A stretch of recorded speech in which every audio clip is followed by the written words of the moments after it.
Teman-teman, apakah kalian pernah merasakan gempa?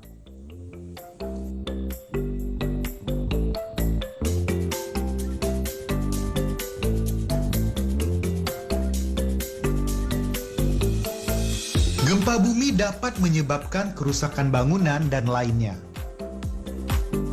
Berkaitan dengan gempa bumi, apakah kamu mengetahui istilah pusat gempa yang disebut epicentrum dan hiposentrum? Epicentrum adalah pusat gempa di luar permukaan bumi. Hiposentrum adalah pusat gempa di dalam perut bumi dengan kedalaman tertentu. Nah, pada peta penyebaran gempa bumi, istilah pusat gempa yang sering digunakan adalah epicentrum. Bagaimana ya cara menentukan epicentrum sebuah gempa bumi?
Halo teman-teman kelas 5 di seluruh Nusantara, apa kabar kalian hari ini? Semoga dalam keadaan baik ya. Siapa yang sudah siap untuk belajar hari ini? Pasti sudah siap semua. Sebelum kita mulai pelajaran hari ini, kita berdoa dulu, semoga ilmu yang kita dapat nantinya bisa bermanfaat.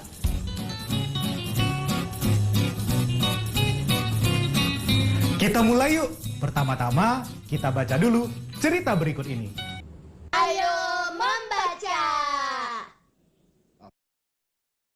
Itam dan U ditulis oleh Yovita Siswati, diilustrasikan oleh Evi Selvia. Bab 1. Gelombang besar. Itam dan Michelle sedang asik bermain gangsing ketika mendengar nyanyian yang sudah sangat mereka kenal. Lagu itu lagi, apa Cilam tidak bosan ya? Kata Itam. Ini penting, sergah Cilam. Belum selesai kalimat Cilam, mendadak bumi berguncang hebat. Itam dan Michelle berlari ketakutan. Gelombang raksasa menghantam. Air laut menyeret Itam, memisahkannya dari Cilam, lalu menghempaskannya ke sebatang pohon kelapa.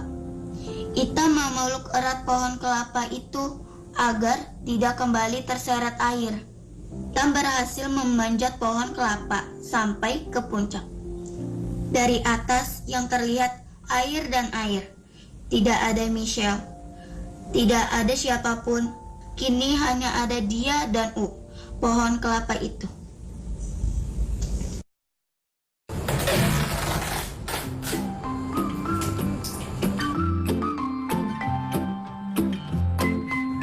Bayangkan teman-teman, ada gelombang besar yang menghantam Itam. Bagaimana ya kelanjutan cerita Itam selanjutnya? Kasihan Itam di atas pohon kelapa sendirian. Teman-teman bisa melanjutkan cerita Itam tadi, tapi setelah pelajaran ini. Nah, apabila teman-teman sudah selesai membaca, jangan lupa untuk membuat laporan membaca buku. Seperti ini contohnya. Tuliskan judul, pengarang, dan isi buku. Terus, kalian pilih bagian yang kalian sukai beserta alasannya. Dan apabila ada bagian yang ingin kalian ubah, sertakan juga alasannya.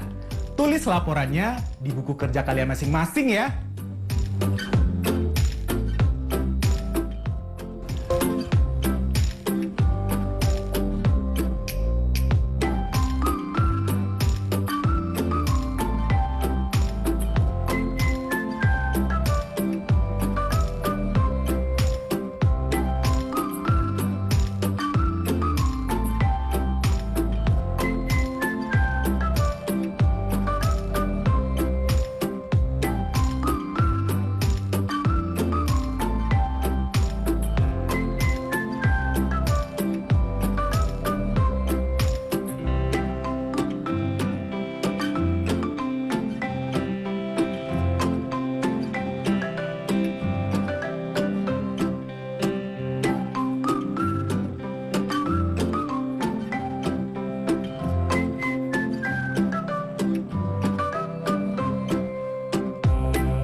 Aku kangen sekolah. Aku kangen Bapak Ibu guru. Aku rindu kawan-kawanku.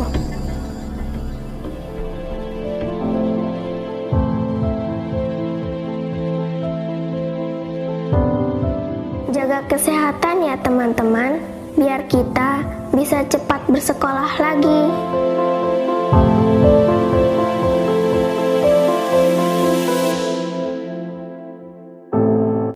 Ayo berhitung.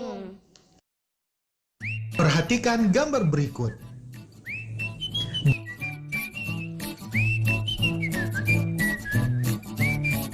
Berapa lama waktu yang diperlukan untuk mengunduh file tersebut? Kalian pasti sudah mengerti cara menghitungnya dong.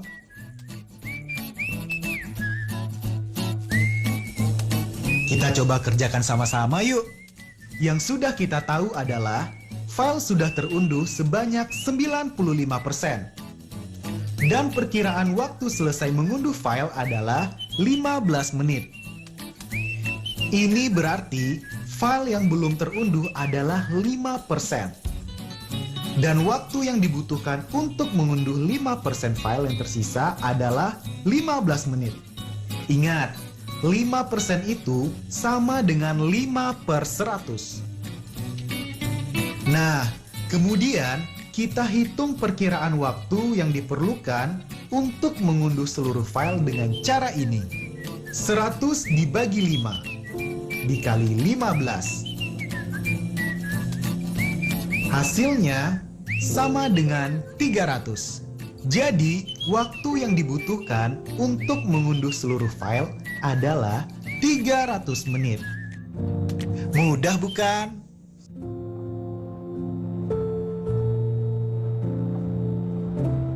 Rio, tolong selimutnya dimasukkan ke sini, Nak. Kita nggak nyumbang makanan, Bu.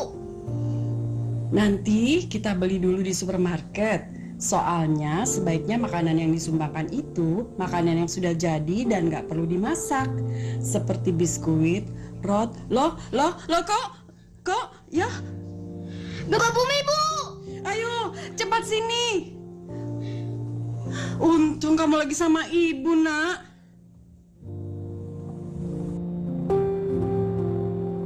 Ayo menyimak. Teman-teman, apakah kalian pernah merasakan gempa?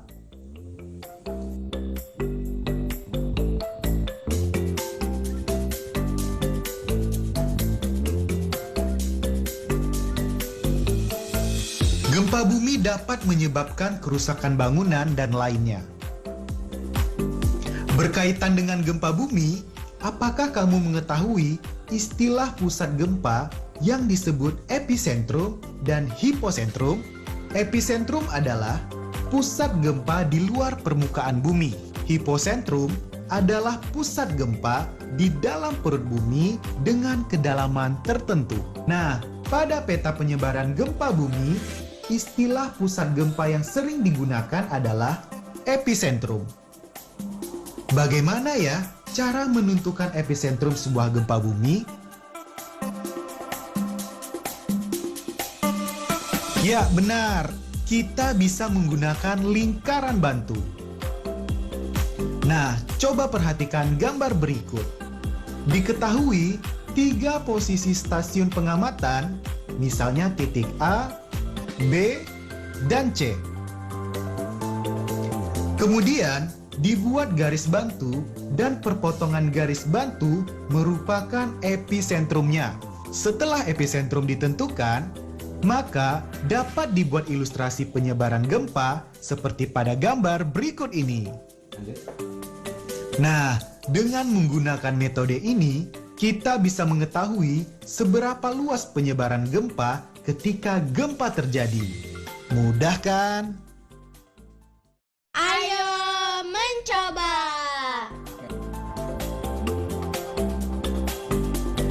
Apakah kamu tahu mitigasi bencana? Mitigasi bencana adalah serangkaian upaya untuk mengurangi resiko bencana. Alternatif yang dapat dilakukan sebagai mitigasi bencana, khususnya untuk mengurangi resiko tsunami, adalah penghijauan kembali area pantai dengan menanam mangrove. Hutan mangrove dapat mengurangi resiko tsunami di area pantai. Nah, sekarang coba perhatikan gambar berikut ini. Berdasarkan gambar ini, terlihat ada area pantai yang akan digunakan menjadi area penghijauan. Nah, jika luas area pantai ujung barat seluruhnya adalah 8.500 meter persegi, tentukan berapa luas area yang digunakan untuk penghijauan. Pertama, kita sudah tahu bahwa luas seluruh areal pantai adalah 8.500 meter persegi. Areal untuk penghijauan seluas 30% dari seluruh areal, atau 30% dari 8.500 meter persegi. Kemudian, kita kalikan 30/100 dikali 8.500 sama dengan 2.550. Jadi, luas areal pantai untuk penghijauan seluas 2.550 meter persegi. Pertanyaan selanjutnya. Jika 70% dari 30% area yang digunakan untuk penghijauan akan ditanami tanaman mangrove, berapa luas area yang ditanami mangrove tersebut? Untuk menghitungnya, caranya sama seperti tadi. Kita sudah tahu bahwa luas areal pantai untuk penghijauan adalah seluas 2.550 meter persegi. 70%-nya akan ditanami mangrove. Maka, untuk menghitung areal yang ditanami mangrove, kita kalikan 70/100 dikali 2.550 sama dengan 1.785. Jadi, areal yang akan ditanami mangrove untuk penghijauan seluas 1.785 meter persegi. Pertanyaan berikutnya. Berapa persen area yang ditanami mangrove terhadap seluruh area pantai ujung barat? Kita sudah tahu bahwa luas areal yang akan ditanami mangrove seluas 1.785 meter persegi. Luas seluruh areal pantai ujung barat adalah 8.500 meter persegi. Maka, kita kalikan 1785 per 8500 dikali 100% sama dengan 21%. Jadi, persentase area yang ditanami mangrove di pantai ujung barat adalah 21%.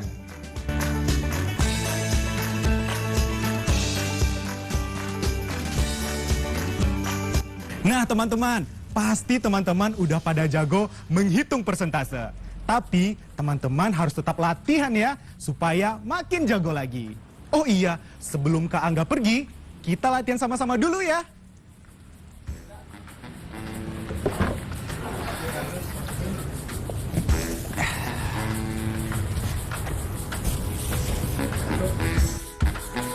Kota A merupakan sebuah kota yang terdampak tsunami pada tahun 2006. Diketahui 23% penduduknya menjadi korban tsunami. Jika penduduk kota tersebut adalah 1,5 juta jiwa, berapakah perkiraan orang yang menjadi korban tsunami di kota tersebut?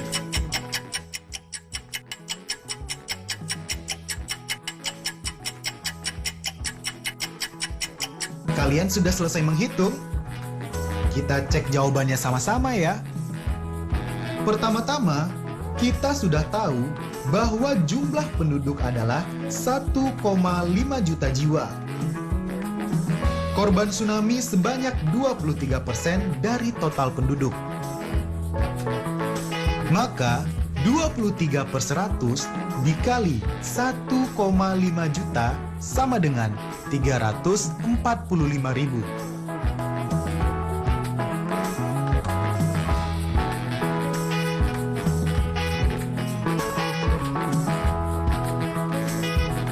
Jadi, korban tsunami di kota A sebanyak 345.000 jiwa. Pertanyaan kedua. Bantuan yang sudah berhasil didistribusikan kepada korban bencana alam sudah mencapai 65% pada 5 hari pertama. Pada hari ke-6, sudah berhasil mendistribusikan 1/4 bagian dari sisa yang belum terdistribusi. Berapa persentase bantuan yang telah berhasil didistribusikan sampai hari ke-6?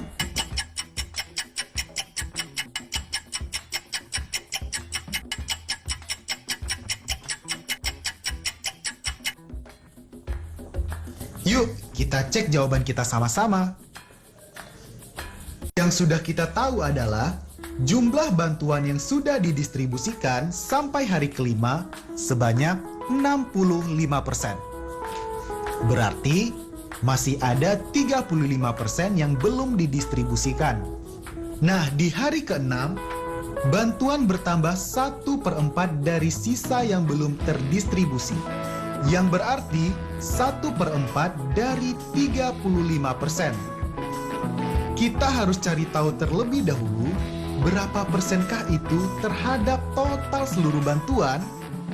Caranya seperti berikut. 1/4 dikali 35% sama dengan 1/4 dikali 35/100 sama dengan 35/400. Karena kita mau mencari persentase, maka kita ubah pecahan menjadi per 100. Hasilnya 8,75/100 atau 8,75%.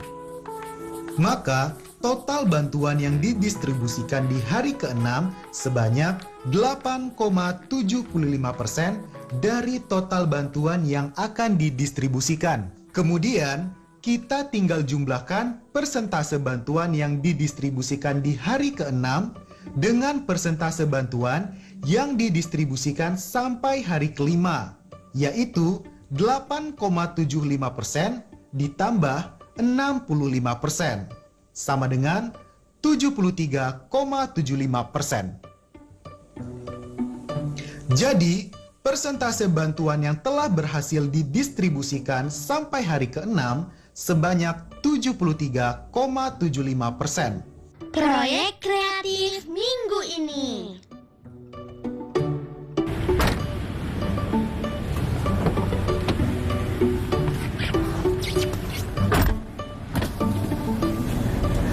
Nah, masih semangat kan teman-teman? Masih dong ya. Oh iya, bagaimana dengan proyek mingguan kita?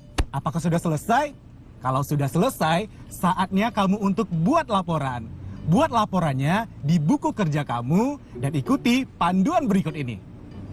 Kalian bisa menuliskan bahan dan alat yang digunakan, waktu kerja, orang yang terlibat, hal menyenangkan yang kalian rasa selama membuat proyek.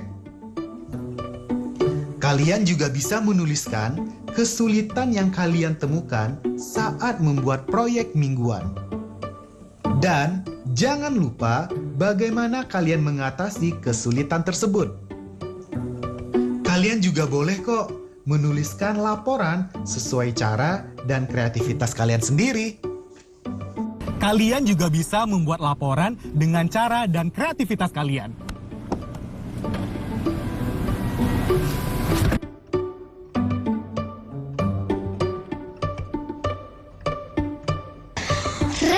Refleksi.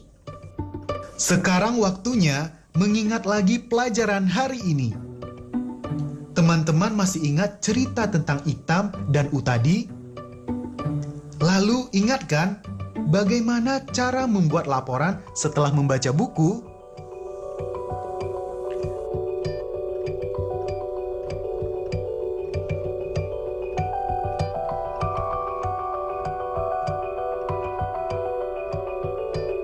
Kita tadi juga belajar soal gempa dan mitigasi bencana. Bisakah teman-teman menjelaskan lagi apa itu epicentrum, hiposentrum, dan mitigasi bencana? Nah, yang terakhir, tentang persentase bilangan. Setelah kita mencoba dan latihan soal tadi, apakah teman-teman sudah bisa menghitung persentase?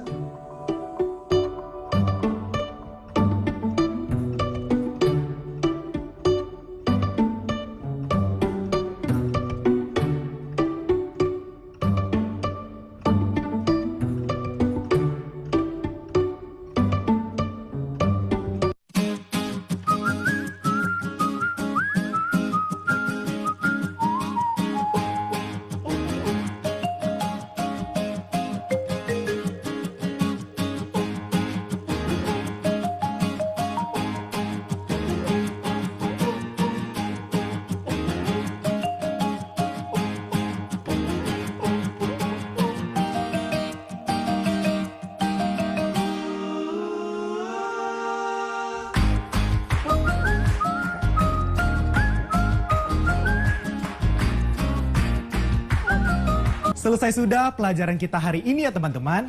Kita tutup dengan berdoa.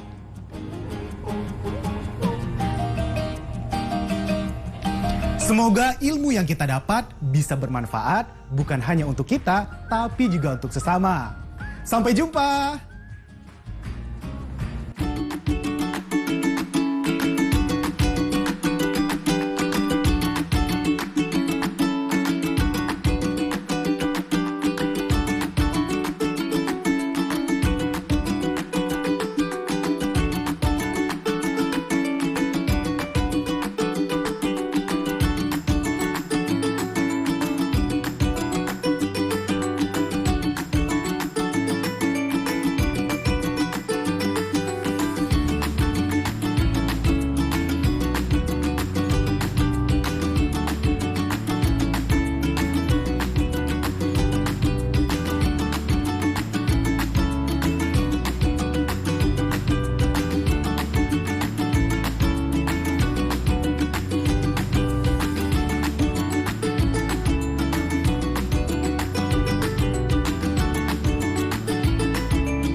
Sekarang tetap belajar dari rumah ya teman-teman.